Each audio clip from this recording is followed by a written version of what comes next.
In this video, we overview the three Jewish pilgrimage feasts in the time of Jesus. One of them features very prominently in the New Testament and in the Gospels in particular, and the other two don't figure quite as prominently, but they both do show up in one place or another. So we're going to start out by asking you to make a guess or perhaps retrieve some information if you had learned at some point in the past what these pilgrimage festivals are.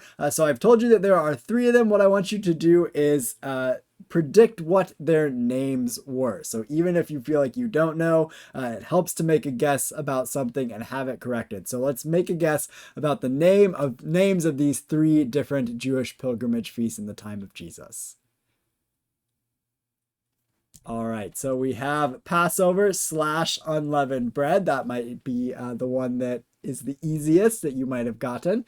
And we have symbolized here our sheep and our flat unleavened or unraised bread. Pentecost is the second one, symbolized by the number 50. We'll talk about what that means in just a moment here. And the Festival of Booths, which is symbolized by a tent-like structure. Before we jump into each one of these festivals individually and what they were all about, I want to talk a little bit about what feasts are and try and get you to pull out some information from some texts about what these feasts might have been all about. So when we think about feasts, we tend to think specifically in sort of modern American culture about large amounts of food. We think about like a Thanksgiving feast, a sort of one-time event where we gorge ourselves in a bunch of different kinds of foods and there is a surplus of food.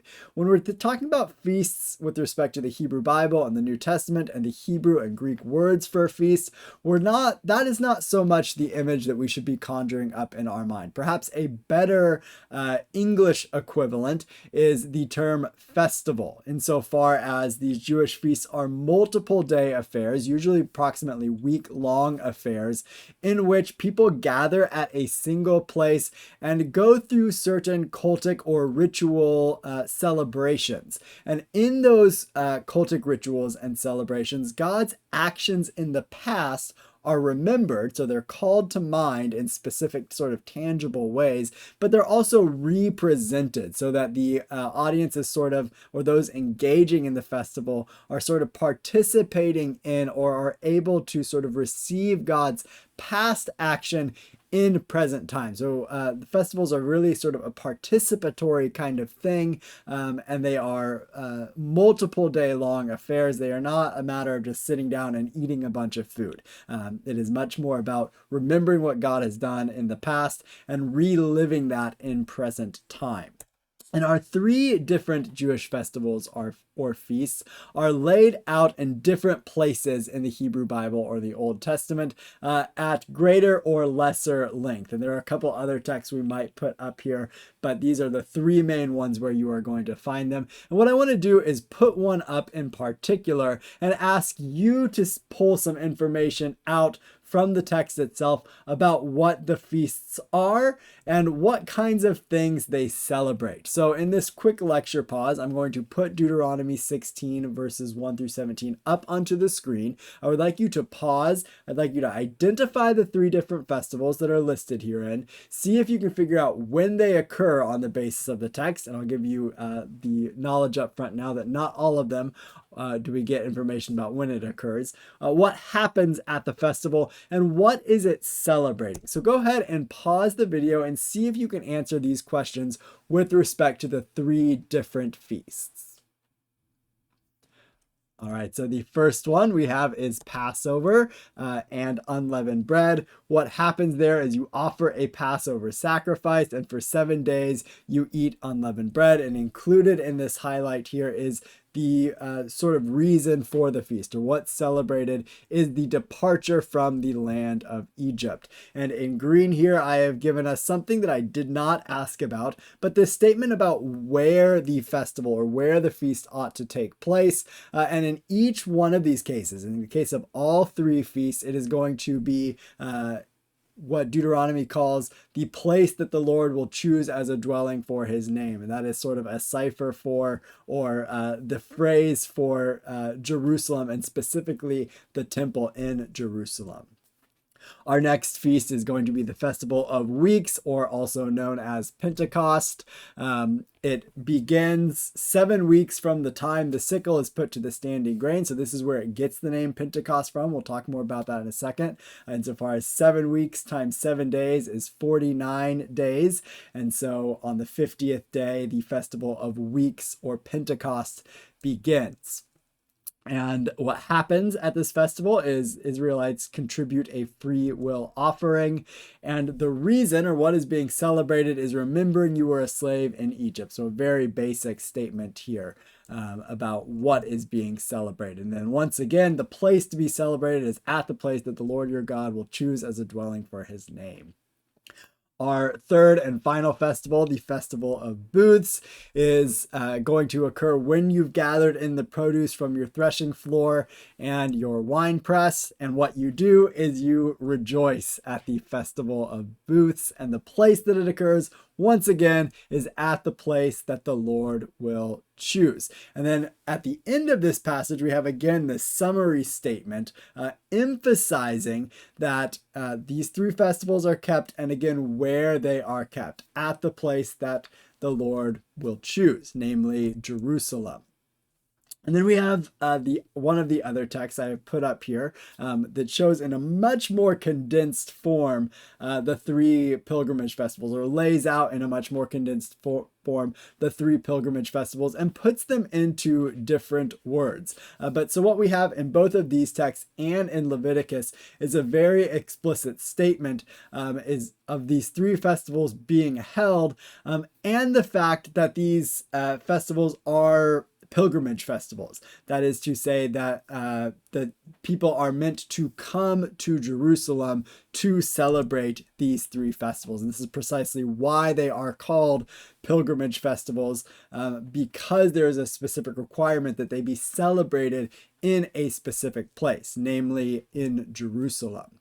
And so if we were to put these 3 different festivals, their times from these texts and from other ones, both biblical and extra biblical, when they occur, Passover is going to occur in March or April, depending on the Jewish calendar, which is a lunar solar calendar rather than a simply solar calendar. So you get some changes as to when exactly the new year in the Hebrew calendar begins. And this affects when Passover occur, when all of these feasts occur. In the solar calendar. Pentecost is going to occur in April or May, and Booths is going to occur in September or October. And what you can see here is that there's sort of a springness and a fallness to these different festivals. That is to say, 2 of them occur in the spring, 1 of them occurs in the fall, at the end of summer. And there seems to be, it seems to be the case that these feasts were originally agricultural feasts or festivals that were then sort of later imbued with historical and theological meaning. And we're going to look at both the agricultural and the historical and theological meaning that each of these feasts were imbued with. And it's important to note that they had sort of undergone significant development by the time of Jesus. Insofar as we are interested in these feasts in their New Testament context, the feasts had been around for quite some time. They had been celebrated for quite some time in different formats, in different times, but had undergone quite a bit of development and in some ways some formalization by the time Jesus was living. And so now we're going to go through each one of these different feasts and talk about them, talk about sort of their maybe original functions as agricultural feasts and how they were imbued with theological and historical significance, as well as the kinds of things that happened at these feasts or festivals in the time of Jesus. So our first one, Passover and unleavened bread, takes its name from the Hebrew word Pesach, which means skip, omit, or pass over, which is directly where we get the word Passover from. It's an early springtime festival that occurs at the very beginning of the Hebrew calendar. So it occurs at the sort of top of the Hebrew New Year, as it were. And as far as its agricultural origins go, it seems to reflect the very sort of beginnings of the agricultural year. That is to say, when winter-born animals were finally ready to be slaughtered. Those that were born in the winter had grown up a little bit and were ready to be slaughtered, and also the time when the very first grains begin to appear in early spring. These agricultural origins are then going to be reinterpreted in light of the Exodus event. So sort of the events of the Exodus are put on to Passover and unleavened bread, so that the festivals of Passover and unleavened bread over time become less about the agriculture and more about the Israelite history and celebrating God's action in the Exodus event. So if we're going to sort of identify what it is that the festivals of Passover and unleavened bread celebrate, it's going to be agriculturally that transition from winter to springtime, but more theologically, the liberation of the Israelites from Egyptian slavery, and particularly the leaving of Egypt, of the sort of night before the Israelites left Egypt, the very beginning of the Exodus. And then also more generally, the liberation of all people from every form of enslavement and oppression. So if we were to sort of make a more generalized statement about what Passover is celebrating that's not so historically tied, we might say liberation from all forms of oppression.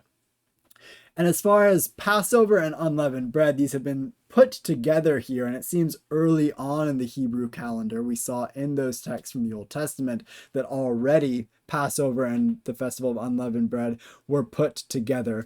Passover is actually one day that occurs before the festival of unleavened bread, and the festival of unleavened bread begins on the day after Passover and continues for 1 week. So we have 8 days of celebration with Passover and unleavened bread, which have been sort of inextricably linked together, certainly by the time of Jesus, and probably even much earlier than that.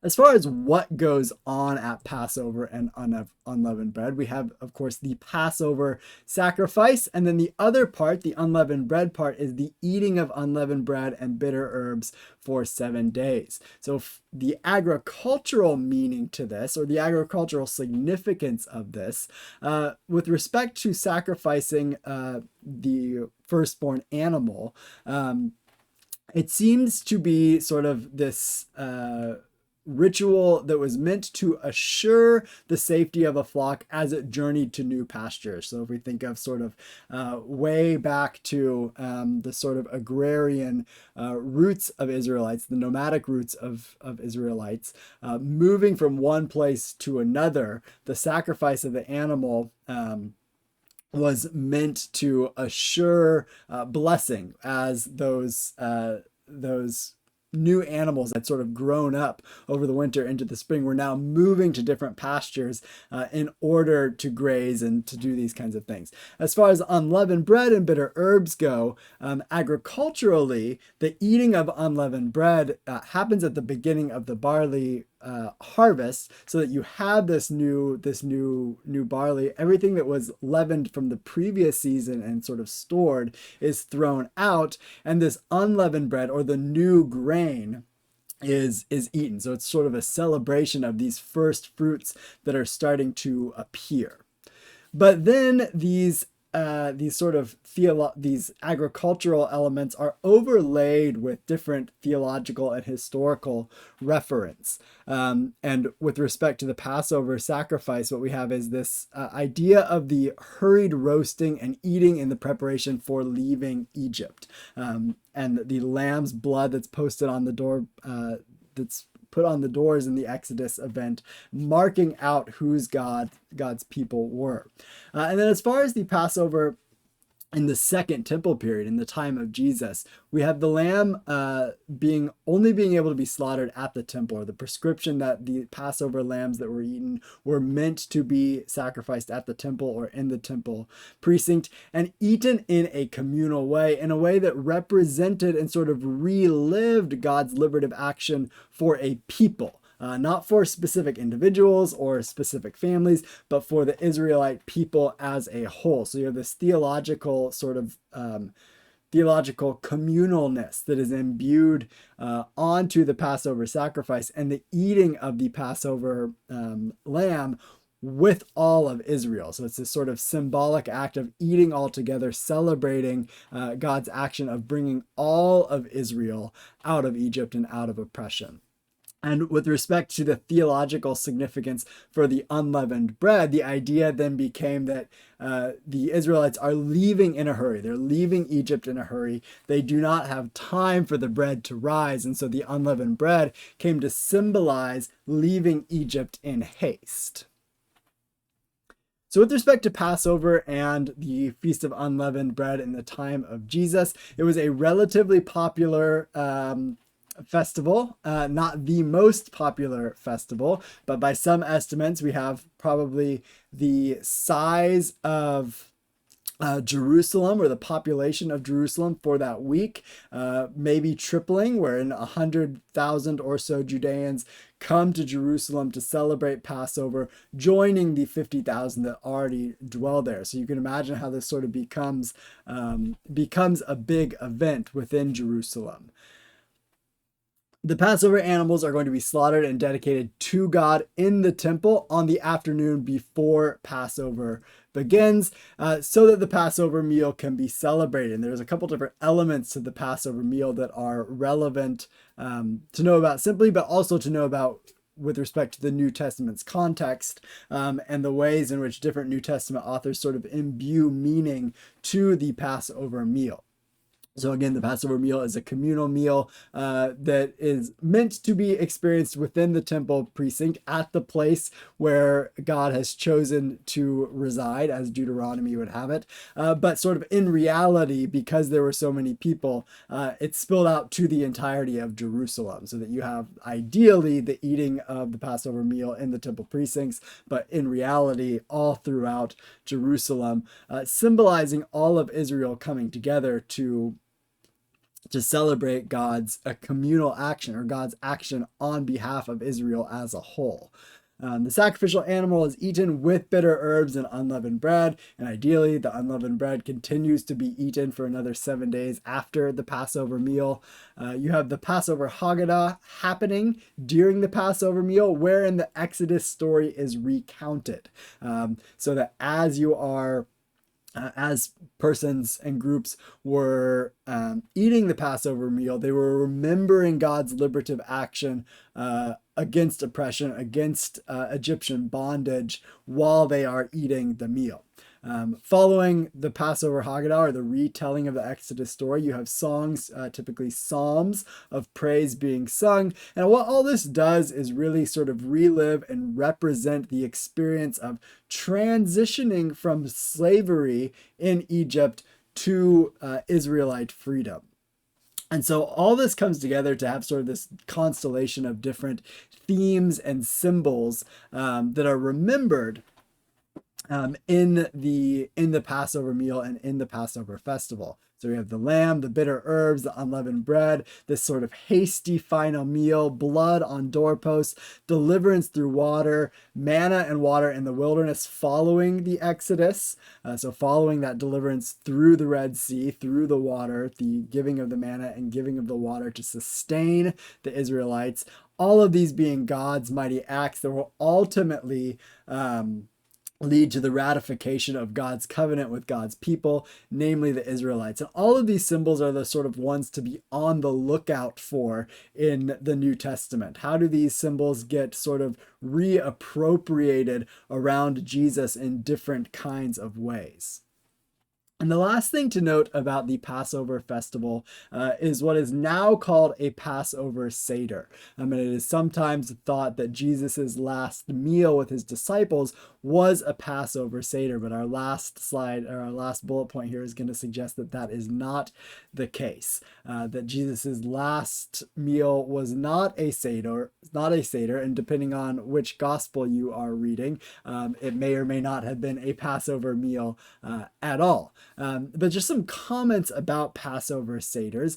Seder is a Hebrew word that means order, and the sort of rise of Passover Seders, and it's I should say it's the name is Seder, is given order because there is the different elements of the meal are sort of very ordered. There's a very specific order to how one does a Passover Seder. It's again a sort of ritualization celebrating God's past action, but the rituals change in light of the destruction of the temple in 70 CE. So whereas pre-70 CE, the Passover festival, the Passover feast was very much about a sacrificial meal, insofar as the lambs could be sacrificed at the temple and then eaten. With the destruction of the temple, we have the destruction of the sacrificial system. And so the Passover meal evolves from being something that is centralized at the temple in Jerusalem and about sacrifice to something that is much more domestic. It's about sort of eating with one's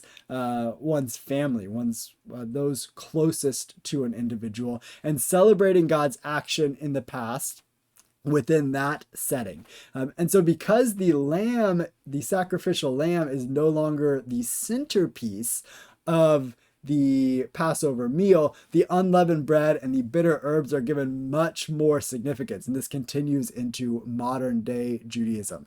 And so when we're thinking about Jesus's context, because the temple is still standing when Jesus is living, the Passover meal that Jesus experienced was not a Passover Seder meal. And the Seder meal really has sort of really evolved, beginning with the destruction of the temple and into modern Judaism. So it's sort of it's anachronistic to think of these sort of modern evolutions of a Seder meal and project it back on to what Jesus and the disciples might have experienced at the Last Supper.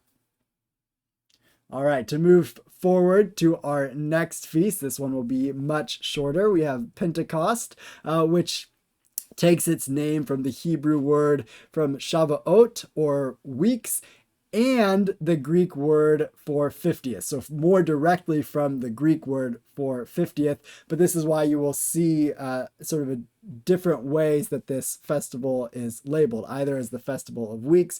You'll often see this called this in the Old Testament, or Pentecost, which figures a little bit more prominently in the New Testament. It takes its name from beginning 50 days after Passover begins. So if traditionally the Festival of Weeks begins 7 weeks or 49 days plus one after the first harvest, and the first harvest begins Passover, we have 50 days after Passover beginning Pentecost. And traditionally, Pentecost or weeks is going to mark the conclusion of the springtime grain harvest. So whereas Passover starts the grain harvest, Pentecost marks the conclusion of the grain harvest. And what happens in Pentecost is loaves, and specifically leavened loaves that have risen in order to differentiate them from the unleavened loaves that are eaten at Passover, are offered at the temple.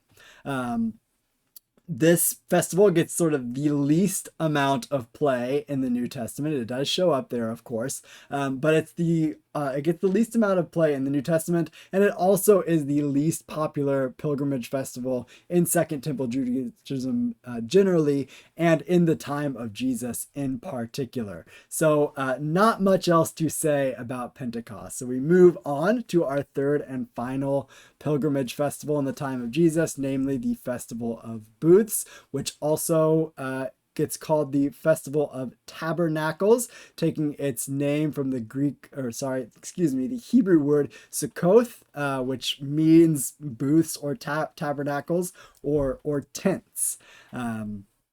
The Festival of Booths, like the other festivals, has agricultural origins, and it is at the very end of the harvesting season, particularly the end of the season of harvesting grapes and olives, which need that summer heat to be produced. And for this reason, because of the nature of what is being harvested, namely grapes and olives, and what comes from grapes is wine, this festival is sort of most wild or raucous event of the three festivals. And it takes its name from the temporary structures that would be built in the vineyards during the harvest. That in order for the harvesters not to come back to their homes, their dwelling places, during the harvest season, they would set up these sort of temporary booths or tents to stay out in the fields and do the harvesting. So booths takes its name from these temporary structures that were put up in the vineyards during the harvest.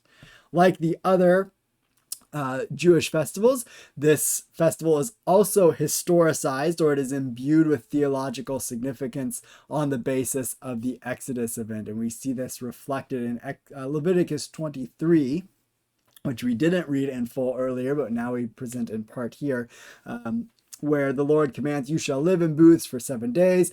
All that are citizens in Israel shall live in booths, so that your generations may know that I made the people of Israel live in booths when I brought them out of the land of Egypt. I am the Lord your God." So here we see that the Festival of Booths is not, it's historicized in light of the Exodus event, but particularly what happens after the Israelites leave Egypt. That is to say, when they are living in the wilderness in temporary structures. And we tend to think of that time as sort of in a negative light, as sort of the wandering generation where the Israelites were wandering for 40 years, excuse me. But that's not the only connotation of this generation. That within Second Temple Judaism in particular, there were many who understood the sort of wilderness sojourning to be, in a way, a positive thing. It was sort of the honeymoon phase of God and Israel. So that the wilderness generation is actually celebrated in the Festival of Booths, and the sort of special relationship God had with Israel during this sojourning period is celebrated in a positive way rather than sort of bemoaned in a negative way. And so we have this sort of dual thing that the Festival of Booths is celebrating, both the harvest of grapes and olives and the Israelites encamping in the wilderness after the leaving of Egypt.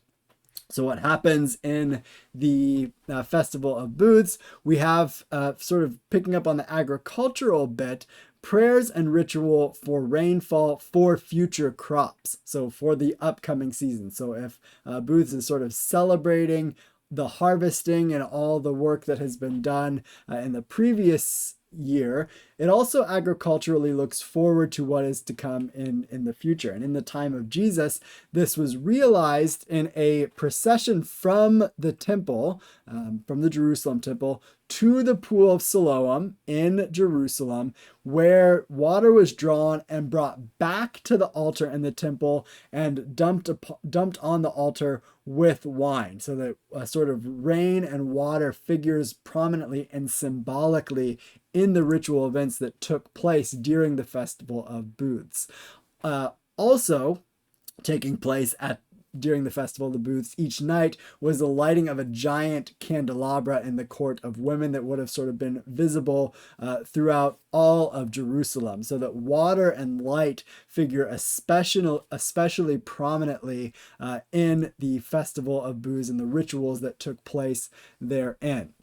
So again, we have this building of and dwelling in booths. This is, we can sort of draw a straight line from the ancient feast and festival to the modern festival of Sukkoth, where this still occurs and figures prominently in the feast or festival.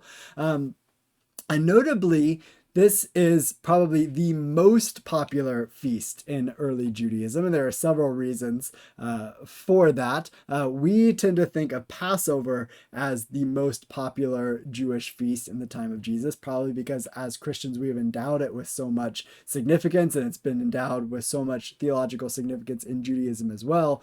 But in the ancient world, in Jesus's context, the Festival of Booths was actually the most popular feast in early Judaism, and probably the population of Jerusalem swelled even more during the Festival of Booths than it did during the Festival of Passover. All right, to close us out here, I want to return and sort of amend our initial lecture pause just a little bit and have you do some recall of what has been presented to you here. So, what I want you to do is go ahead and identify the three Jewish pilgrimage feasts in the time of Jesus, and then go a bit further and state what characterized them. Give us, get out a couple or recall a couple of different bullet points of information with respect to each of these different Jewish pilgrimage feasts. All right, now that you have done some of that retrieval on your own, let's get some correction to it or some confirmation to it. So with respect to our three feasts, we have Passover / unleavened bread, we have Pentecost, and we have booths. Passover is going to be the first fruits harvest that is celebrating not only the sort of first fruits appearing, but also God's liberative action in the Exodus from Egypt, and particularly the act of leaving Egypt, being delivered through the water. Sacrifice of a lamb, eating unleavened bread and bitter herbs are going to figure prominently, as is the communal meal, celebrating the salvation or the liberation of all of Israel. Pentecost is going to be a wheat harvest festival coming at the sort of end of the spring season. It occurs and takes its name from the 50 days that have passed since Passover. And leavened bread is offered to God during Pentecost. And again, it's going to be the least popular festival, the least play in the New Testament, and also the least popular festival within Second Temple Judaism as well.